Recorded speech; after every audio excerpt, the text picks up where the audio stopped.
One of the questions we get off very frequently is, how do I know how much to Roth convert? I know Roth conversion probably makes sense for my situation, knowing I've got a pension, knowing I've got $1 million or more saved, right? You're in that 2% club that we talk about on this channel all the time, the Midwestern Millionaire, and you know that this is probably worthwhile, but you're wondering how much to convert. And you're probably a little hesitant because you're afraid to pay that tax now on that Roth conversion. So you may really want to be staying in that 12% comfortable bracket where you can feel warm and cozy and only have to pay 12%.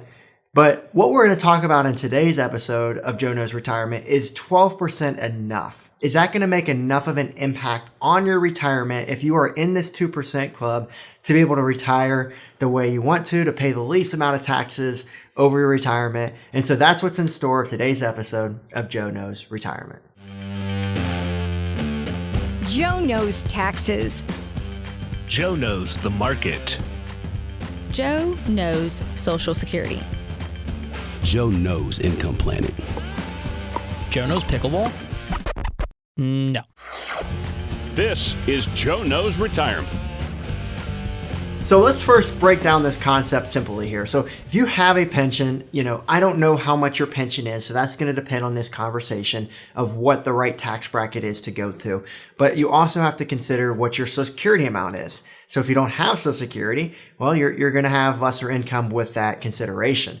Some people now, with the elimination of the windfall elimination provision with people with pensions and the GPO, which I call the grumpy partner offset, which also stands for the government pension offset. Those are now eliminated, which allows you to get more of your Social Security benefit if you're eligible without any reductions. So with those two things in place, and then also this large amount of investments, you're going to have to take a large amount of withdrawals from there. And my question to you all is, what tax bracket will you be in the future, knowing that all three of these are going to collide when you take your pension, when you start Social Security, and when you have what's called required minimum distributions, when you're forced to take out money from your tax-deferred investments.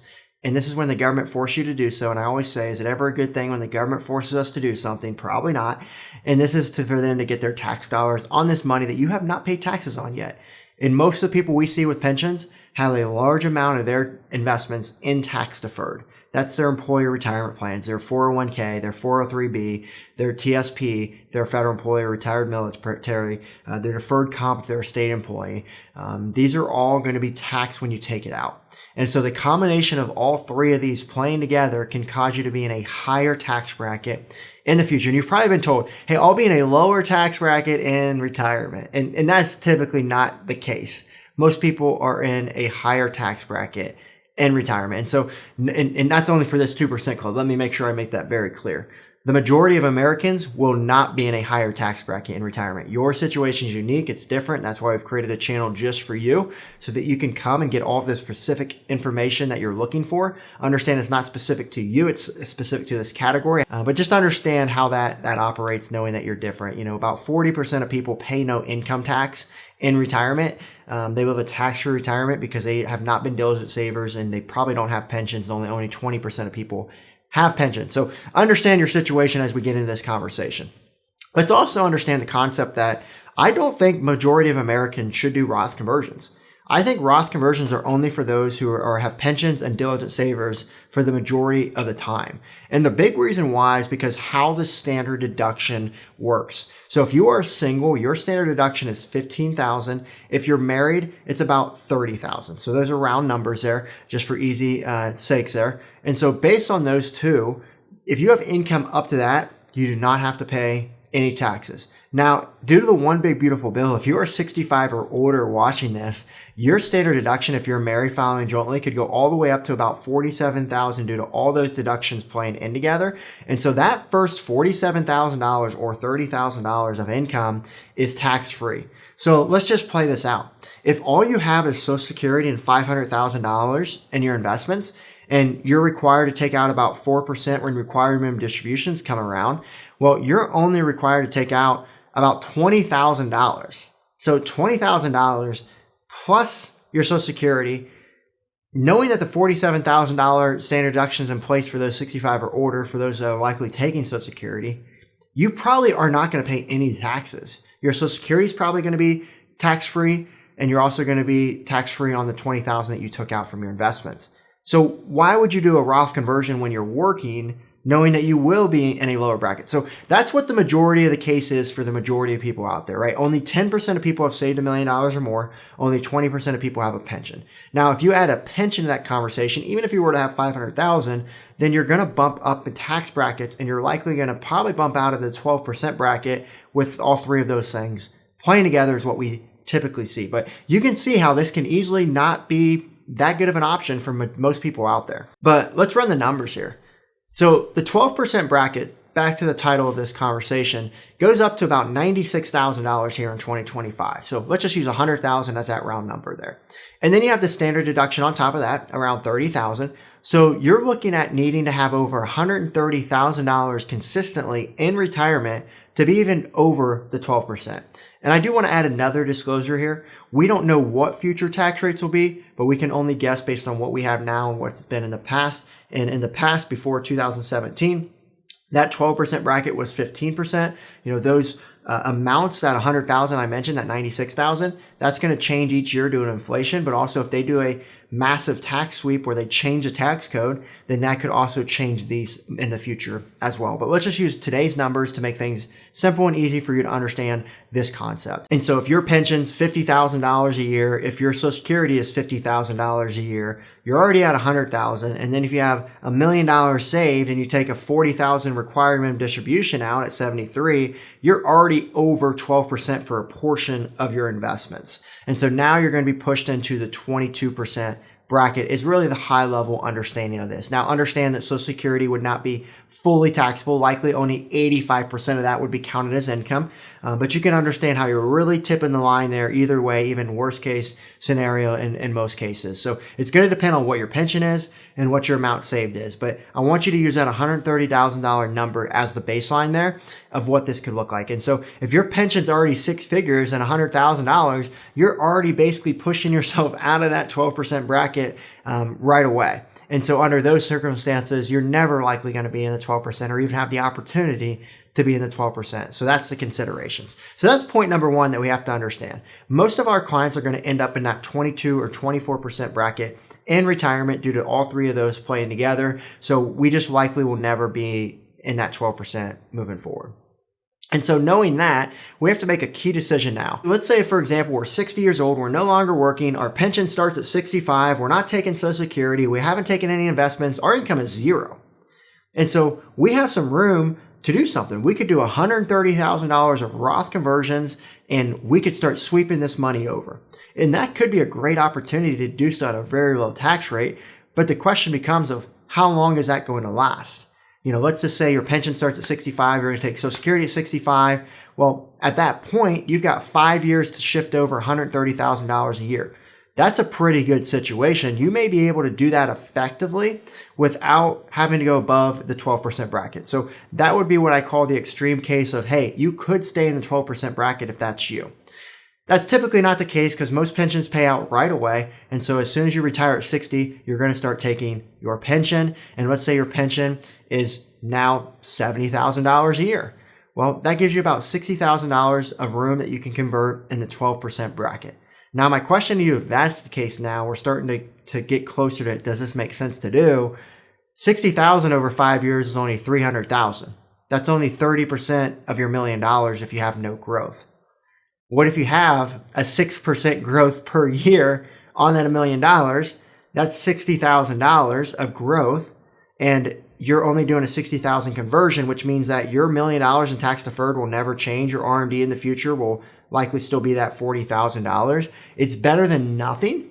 We would always tell people this is better than nothing, but is it going to be enough to really lower your lifetime tax bill and optimize this decision? So we wouldn't tell someone not to do this typically in these cases, but we would typically say we may not have an option to do only up to the 12% if we want to be really effective in tax planning. And that's where this conversation really comes out of, where that 22 and 24% bracket could be very valuable right now. And that's what I want to explore a little bit more here next. So with the 24% bracket, we kind of consider the 22 and 24% very similar since they're so close in the percentages. But the 24% bracket will go up to about $425,000 of income due to the brackets and the standard deduction on top of that. If you're single, it's about half of that. And so we've got quite a bit of room to do some of this at these rates. And so a lot of our clients like these rates because if you go back to 2017, before the Tax Cuts and Jobs Act got enacted, before the One Big Beautiful Bill got enacted, then the 22% bracket was the 25 and the 24 was the 28. So if you were in the 22% bracket at that time, you would actually be paying 25. So a lot of people think like, hey, if that tax rate were to come back, we might as well pay 24, knowing that we're for sure going to be in at least a 25. So let's save some money on taxes. So that's kind of the idea that makes a lot of sense for most people to take advantage of. But I want to talk about some few other reasons why this can make a lot of sense for people to look at. And a lot of it can be to ensure that you are getting that growth tax-free moving forward. So now you're not going to have as large as tax deferred investments down the line, that now you're required to take out more required minimum distributions that have a higher chance of pushing you into higher tax brackets. Or if you pass away, there's something called the widow's penalty. Now your spouse goes from married filing jointly to single tax brackets. Or if you leave this money to your children, now they have to take it out in 10 years. The Roth is going to make it more advantageous at those times to be able to have that money for them at those higher tax rate environment years when likely would happen. And so a lot of this is going to depend on the year you retire, right? If you retire in your 50s, you're going to have more of a chance to really take advantage of either the 12% or 24% examples that we mentioned earlier, depending on how your other income plays together. And the older you get, the more of a reason it may be to do the 24% to a degree, right? Because you may be running out of time to maximize those brackets, but what do we have to worry about? We have to worry about Medicare premium tiers. If you are 62 or younger, you don't have to worry about Medicare tiers because those don't start getting calculated until you're 63. And so when you're 65, you have to pay Part B and D Medicare premiums. That's going to be based on your income. So you could pay more for coverage, get the same amount of coverage, but you have to pay more because it's income based. And so because of that, if you do a big Roth conversion at 63, you'll pay for it at 65 with more healthcare costs at that point and for that year in retirement. And if you see yourself above those tiers throughout retirement, you'll have to pay more throughout retirement. So a lot of people like doing this at 62 and before, so they don't have to worry about that. But also when they do get in the future, they can take from the Roth so their income isn't as high. So they never have to run risk of paying more for Medicare premiums. So that's a consideration they have to look for when you do conversions, but also why it's important to do conversions now to get ahead of that. And then a lot of people also like to look at this conversation of doing this planning now before they take Social Security so they have more income to convert at either that 12% or higher rates moving forward as well. And so once you take Social Security, now you're going to force that to be taxable most likely. And now that's going to be added income that now you don't have as much room to fulfill those brackets there. And a big reason for this conversation too is just what's called tax diversification, right? I like the concept of going to the 24% bracket in most cases with the 2% club because now you have more diversification. You don't have all your money in tax deferred. You have more of a balance at this point, and you can get more of that balance going so that you can have more control of your future. Because I'm never here to argue if tax rates will go up or down or the same in the future. No one knows. Tax code's written in pencil. One Big Beautiful Bill, I didn't think tax rates would go lower than what they were, and they technically did with more deductions that came in place. And so anything can happen. But what I do think is really important is to not have all your eggs in one basket. I don't want all my eggs in tax deferred. I don't want all my eggs in tax free. I want more of a balance. And I don't know if the 12%, only going to the 12% will give me enough balance to give me that control I'm really looking at in the future, knowing that anything can happen as time goes along. It's kind of like having all your investments all in NVIDIA or all in Amazon or one company where you're just hoping that it will do really well over time. You're taking a lot more risk than maybe what you want to versus having more of that diversified balance. Now you can choose which one to take out from in the future. And this conversation also becomes more important the more you have in pensions, as I mentioned earlier, but also the more you have saved. So let's say you have $3 million in tax deferred right now, and you're 60 years old. There's a good chance that $3 million will double by the time you're 75 into $6 million. 4% of $6 million is $240,000. You're automatically in those higher tiers at 22, 24% bracket.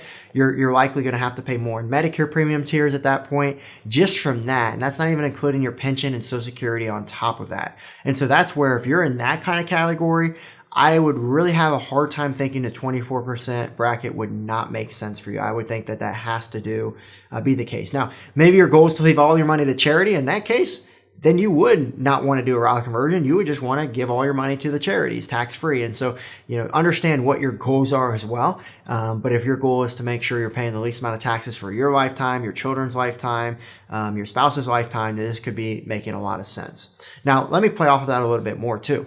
What if your children are in a much lower tax bracket than you are? Then maybe it doesn't make sense to pay 24%, knowing when you pass, maybe they could pay it at 12%. And so you have to look at all parts of this conversation before you make this decision. We don't want to see any cookie cutter, plans out there. We don't want everyone to watch this video and think that they have to do 24% because Joe made some really solid points for that. No, I also made some really solid points for 12% as well. And it's going to depend on what your situation specifically lines out. So some people may watch this and say, yep, I totally agree. 24% makes sense. Some people may watch this and say, no, 12% is actually what makes sense for me.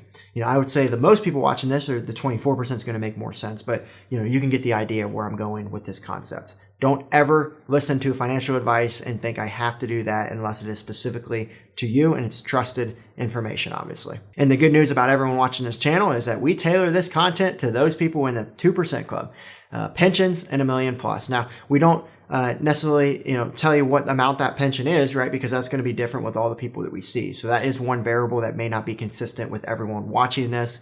But as far as the savings go, most people have 1 to 10 million. So we see that pretty frequently. And to go off of that $3 million example, what if you have $5 million? Right? If you have $5 million at 60 and now it's going to be $10 million by the time you're required minimum distribution age and even grows even more than that in the future, you can see where maybe it makes sense to go more than the 24% bracket. So if you're eyeing that $3 to $5 million, if you've got a pension as well, you need to start maybe even considering going above the 24% bracket. And we've done some other videos on this as well here for you to dive in deeper if that's you. But for those in that 1 to 3, 1 to 5 million, that 24% may be a really good place to continue to explore. And so I hope this content was very helpful for you. This is a fun conversation to have among Roth conversions and tax brackets. This is what our firm specializes in, tax planning.